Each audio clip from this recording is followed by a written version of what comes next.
Oke, halo semuanya. Kembali lagi di channel Mr. Trading. Seperti biasa, dalam ISG Daily untuk hari Rabu, tanggal 22 November, teman-teman.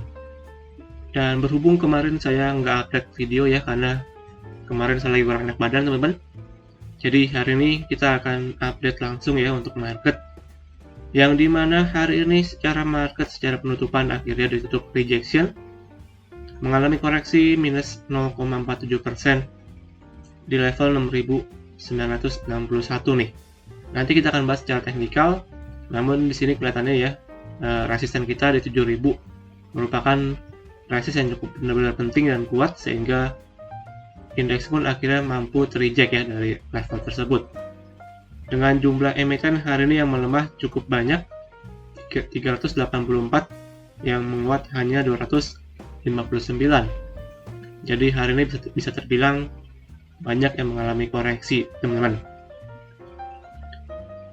Secara sektoral kita perhatikan hari ini mayoritas juga cenderung merah ya, dengan sektor infrastruktur yang memimpin pelemahan dengan minus 3,38%, yaitu dengan emiten brand yang hari ini mengalami koreksi lumayan. Ini seperti yang saya mention kemarin, teman-teman. Nanti ketika brand mengalami koreksi yang cukup lumayan, ini bisa cukup mengerek market untuk bisa turun ya. Jadi ini kita masih perlu waspada karena brand nampaknya udah memasuki fase-fase mulai cukup berat nih. Jadi akan memulai tanda-tanda mengalami koreksi. Jadi tetap waspada ya untuk kalian, ataupun yang dalam posisi trading ataupun yang investor, teman-teman. Sedangkan secara rupiah, untuk hari ini kita pantau rupiah kita sedikit melemah. Ini ada spike ya rupiah kita, dan sekarang berada di angka 15.500-an, teman-teman. Dan sebelum kita masuk ke dalam teknikal untuk market, kita akan bahas sedikit untuk berita ya, yang dimana di sini terkait dengan window dressing. Dan menurut seorang analis ya, bahwa window dressing tahun ini nih, di tahun 2023 itu nggak akan agresif. Kira-kira penyebabnya kenapa? Kita akan coba bahas ya, teman-teman. Di sini kita lihat pengamat pasar modal yaitu Hans Kueh menilai tidak akan terjadi window dressing agresif lantaran indeks harga saham gabungan atau ISG sepanjang tahun ini sudah bergerak menuju level 7.000. Kalau biasanya kan window dressing ada kala kondisi pasar dalam satu tahun ini cukup negatif. Biasanya ada pergerakan window dressing di akhir tahun, kalau misalkan di sepanjang tahun ada negatif, teman-teman. Tapi di saat ini kita lihat indeks menjelang 7.000 dan maksimum kemarin ya di 7.100. Jadi kelihatan nampaknya spare untuk kenaikan itu relatif cukup terbatas nih. Jadi menurut tadi Hans Kueh ini nggak ada window dressing yang akan agresif di tahun ini, teman. Dan juga untuk tahun ini hingga pemilu tahun depan, sektor konsumer patut dicermati dan diyakini mengalami pertumbuhan. Tren penguatan tersebut didorong oleh sejumlah faktor, diantaranya adalah kampanye dan juga belanja pemerintah. Nah, sampai saat ini saya cukup setuju ya, bahwa window dressing tahun ini kayaknya kelihatannya nggak akan terlalu agresif. Melihat juga kondisi market yang sampai dengan saat ini, saya rasa cukup kurang bagus ya. Nggak ada tanda-tanda bahwa market kita bisa kembali langsung menuju 7.100 bahkan. Dan kalau kita perhatikan secara teknikal pun, di sini market kita dalam 2 hari terakhir nih cukup terreject dari resisten, which is di level 7.000-an ya, yang so far menjadi area resisten untuk ISG kita, teman-teman. Jadi so far ISG kita ada resisten di 7.000 ya. Ini yang patut dicermati oleh kalian ya. Karena kalau misalkan ISG kita dalam beberapa hari ke depan ataupun dalam beberapa waktu ke depan cukup terreject dari resisten tersebut, ini merupakan sebuah pertanda bahwa IHSG kita akan mengalami rejection kembali ya, ataupun mengalami potensi pembalikan arah, yang dimana saat ini kalau kita lihat cukup reject untuk saat ini. Jadi saya sih cukup was-was ya, misalkan indeks kita akan mampu untuk break ke atas 7100 nih, minimal ke atas 7000-an. Ini ada potensi bahwa akan market kita mengalami rejection kembali dan akhirnya terkoreksi lebih lanjut, teman-teman ya. Jadi so far kita tetap perlu perhatikan ya, karena belum sepenuhnya terjadi breakout di IHSG kita. Jadi tetap waspada untuk segala kondisi yang akan terjadi di market kita, teman-teman ya. Oke, jadi itu sekilas untuk market. Karena so far di sini kita perhatikan juga ada gap yang belum ditutup ya, di level 6880-an di sini masih ada gap. Jadi nanti harusnya ketika koreksi, IHSG kita akan berpotensi menutup gap tersebut. Oke, jadi tetap dipantau untuk progres dari IHSG kita. Dan hari ini lanjut untuk pembahasan emiten ya. Dan lanjut seperti tadi kita bahas di berita. Sebelumnya kalau misalnya tadi Hans Kui ya mengatakan bahwa sektor consumer, dan dia mengatakan bahwa ICBP dan juga INDF nih menjadi contoh saham sektor consumer yang akan menunjukkan tren positif.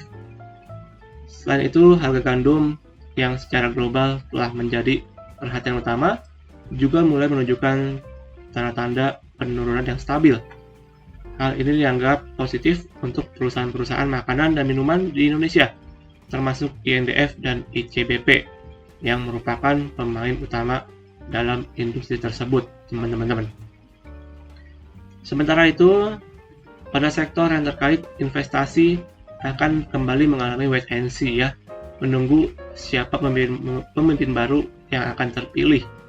Apalagi gelaran pemilu kali ini terbilang sulit ditebak, yang membuat banyak orang berhati-hati sebelum memutuskan untuk berinvestasi.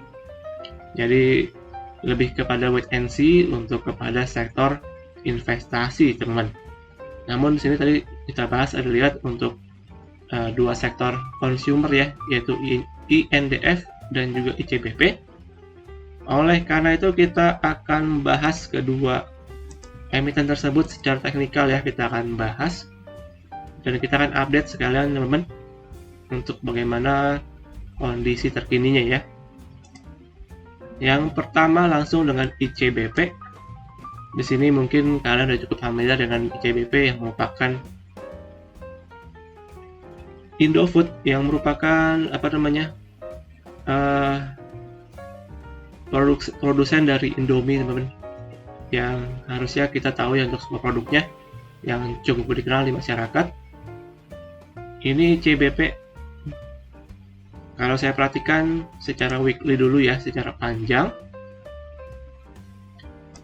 Secara weekly, kalau saya perhatikan ICBP udah mulai memasuki trend sideways ya. Trend sideways di bagian atas ini yang menunjukkan tanda-tanda pelemahan ya sebenarnya. Karena kalau misalkan saya tarik garis, saya tarik trend line dari bagian bawahnya. Ini untuk ICBP. Kalau kalian perhatikan di sini udah patah ya, secara trend sebenarnya udah patah nih untuk trend bullishnya. Jadi saat ini dia memasuki sebenarnya trend bearish kalau saya bilang ya untuk ICBP, teman-teman. Nah, di sini untuk progresnya kalau saya perhatikan di sini ICBP setelah break dari harga 11 ribuan, kemudian dia mengalami koreksi ya sampai dengan ke 10.000. Kemudian saat ini dalam proses konsolidasi sementara waktu ini.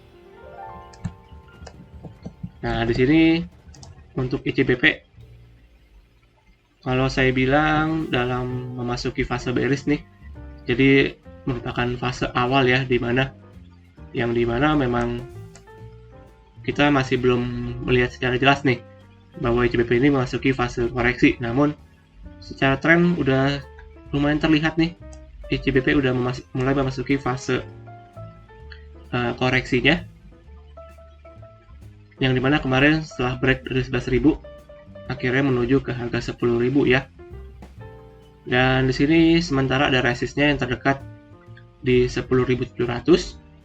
Ini merupakan area konsolidasi yang cukup kecil untuk ICBP so far di 10.700 sampai dengan 10.200 ya, yang pendeknya nih untuk ICBP. Kalau saya pribadi melihatnya ini masih bisa ya mengalami koreksi kembali sampai ke 9.900 sampai 10.000. Ini merupakan ada support nih untuk ICBP, teman-teman. Jadi untuk kalian patut dicermati ya untuk emiten ini, karena kalau menurut saya pribadi ini udah memasuki fase koreksi ataupun fase awal memasuki fase bearish ya. Jadi untuk kalian yang pegang bisa lebih dicermati untuk bagaimana posisinya. Tapi untuk ICBP ini kalau misalkan dia mampu untuk kembali teman-teman ke atas 11.000, jadi posisinya ke atas support yang terakhir di break ya, which is di 11.000 nih. Kalau misalkan ICBP mampu kembali ke atas 11.000 dan berhasil bertahan di atas harga tersebut, maka ini baru kita bisa yakin bahwa ICBP akan kembali ke jalur bullish ya. Tapi sementara kalau misalkan masih terreject dari 11.000 ke bawah, maka potensinya malah bisa mengalami koreksi kembali, teman-teman. So untuk ICBP kalau menurut saya pribadi ini udah mulai cukup berat, udah mulai cukup struggling ya secara trennya. Jadi harus diwaspadai, dan dalam waktu dekat saya rasa bisa kembali mengalami lanjut koreksi lagi. Oke. Walaupun tadi kita bahas harga gandum dan juga harga, dan juga memasuki pemilu ya, yang dimana banyak belanja pemerintah yang kembali meningkat. Namun secara teknikal kalau saya perhatikan ini udah memasuki tanda-tanda ke arah bearish, jadi patut dicermati teman-teman ya. Oke. Jadi itu yang pertama untuk update dari ICBP, yang merupakan emiten yang kita cukup kenal ya secara produk maupun secara fundamentalnya. Oke, kemudian yang kedua untuk emitennya yaitu INDF. INDF ini merupakan sebuah emiten yang kita cukup kenal juga, yang dimana produknya juga cukup kita gunakan sehari-hari, teman-teman. Nah, di sini untuk INDF so far secara tren pendek juga mengalami koreksi ya, ataupun memasuki fase koreksi. Di sini kalau kita perhatikan secara panjang, di sini sebenarnya masih dalam fase sideways aja ya untuk INDF so far. Fase sideways yang cukup panjang. Terakhir supportnya itu yang cukup jauh di harga 6.000-an sampai dengan resistnya itu terakhir di 7.500, teman-teman ya. Jadi so far masih belum gerak di dalam area tersebut. Jadi bisa dikategorikan sebagai emiten yang masih dalam fase sideways. Namun terakhir semenjak terreject dari 7.500 terlihat mengalami koreksi yang cukup lumayan masif kalau saya bilang ya, dari 7.500 sampai dengan 6.000-an di sini. Dan di sini so far dia potensi pelemahannya masih cukup besar ya. Kalau saya lihat di sini dia membentuk seperti semacam tangga. Kita lihat progresnya. Dia break dari support, kemudian retest, break lagi, posisi retest lagi, kemudian break lagi, dan di sini dalam fase untuk sedikit konsolidasi. Dan ini kalau misalkan nanti dia jebol lagi, maka potensi bisa kembali break, kembali melanjutkan koreksinya, teman-teman. Dan di sini untuk target koreksinya untuk INDF kalau saya lihat Kalau misalkan di break ya, untuk support terakhirnya di kisaran 6.300, maka nextnya bisa ke area 6.000-an, yang dimana di area tersebut merupakan area yang cukup kuat ya, dan juga merupakan area support yang cukup penting untuk INDF nih. Jadi untuk kalian yang mau coba buy on weakness, silahkan tunggu-tunggu aja ya di dekat-dekat 6.000-an di sini, karena saya rasa di dekat 6.000 itu ada pantulan yang ataupun rebound ya untuk INDF ini,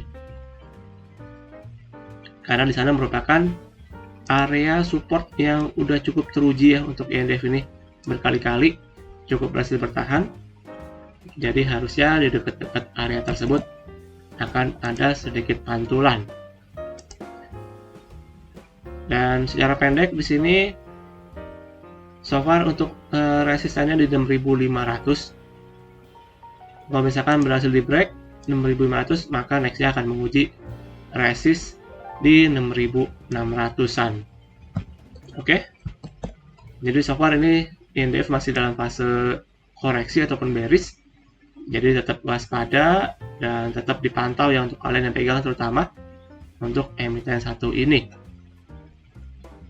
Jadi dari kedua emiten tadi yang kita bahas ya, untuk ICBP maupun INDF, yang merupakan sektor consumer yang terbilang cukup defensif, ini kedua emiten tersebut udah cukup kurang bagus kalau menurut saya pribadi.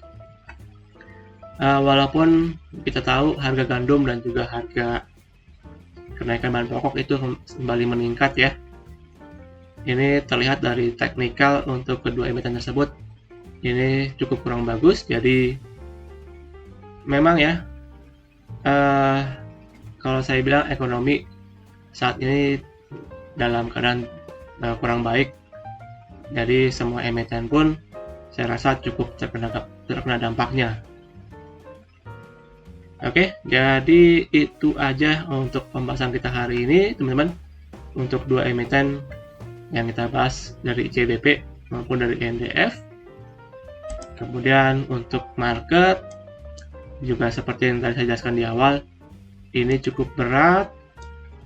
Kita melihat 2 hari terakhir ini cukup terreject ya untuk indeks kita. Jadi patut diwaspadai untuk terjadi rejection dan akhirnya mengalami kembali koreksi.